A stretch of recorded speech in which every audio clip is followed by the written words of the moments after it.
Kora jong bende winjo masako ite kor jumane kawuono wami mos choki mag siasa mondo mi hin bende winje mago masako kelo gi Walter Nyambaga.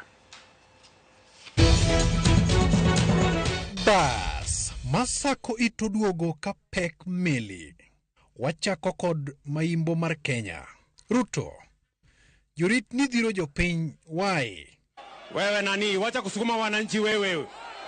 Unasukuma wananchi waende wapi? Bure kabisa. Jatend piny ni jomoko osechwanyi. Wale watu wa chuki, wale wa migawanyiko. Yae, gin jomage. Wale wa mitego, wale wa mashares. Yawa. Kosodo bed jalup ni machon, mane imiyo tich. A man who is incompetent. He doesn't understand anything. Donge notimo tijino makare. He has no clue about housing. To the best of my judgment. Wololololo. We apenja ne udinyeri. Koso gin mana miriambo lelo. Koso gigi okel mana gi jochiende. Si ulisema tuko na mapepo? Si ndiye alisema? Sasa hii maneno ya matusi juu ya gari yako. To wechegi be isewinjo. Lakini hata kama mimi rais alinidanganya, si pia alidanganya mabishop na mapasta na mareverend. Sasa kama unadanganya mabishop na reverend, Rigathi Gachagua ni nani? Aya, wewawere kodi. Martha Karua, to bende yango nying jatend piny. Ni mdogo wangu, naweza kuita Dr. William Ruto alias majina ingine.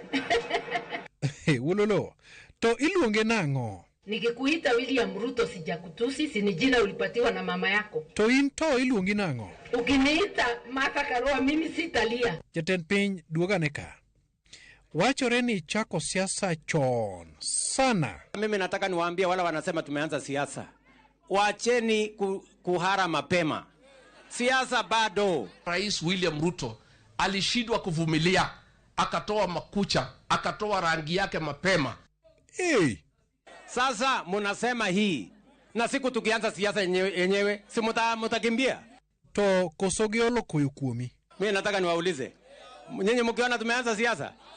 Sasa watu mwambia tulize poli, mambo bado. Peter Salasia, be shacha tio maber.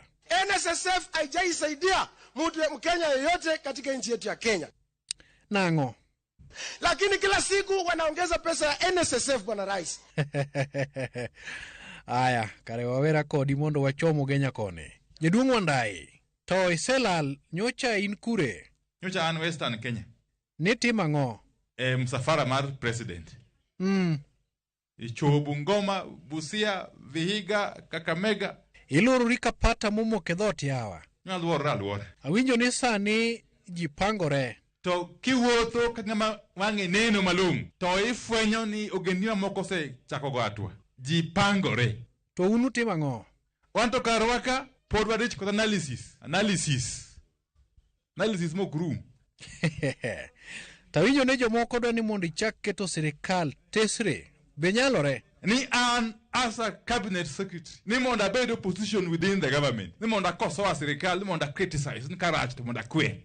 To donge ong'ere ni in jal ma japingo koso lokruok tinde nitie? To kwero no anase kwero saidi. Kinde mokalo ka. Kenda lonye sawa. Weche gi tek. Kata bunge muncha antiecha nyocha bende ngama kwero molo ya ungi. We wadhi Migori. Mama, awinjo ni ne uketo wuda yako e kom. Nye wako ni wuda yako in koro bede kom. Tich matek ema nyuolo chiemo. Onyuolo barabara, doge unen. Onyuolo ECD, doge unen. Adier. Onyuolo kunyo pi, doge unen. Weche gi tek, we wauru malo kod koras moro. Enolimo, enomula kamidekre, ojonyo ringa. Anaketo geno na kongesu jawar, ankapodo jawar omiye lwete gochunga. Mago e masako it kod Walter Nyambaga.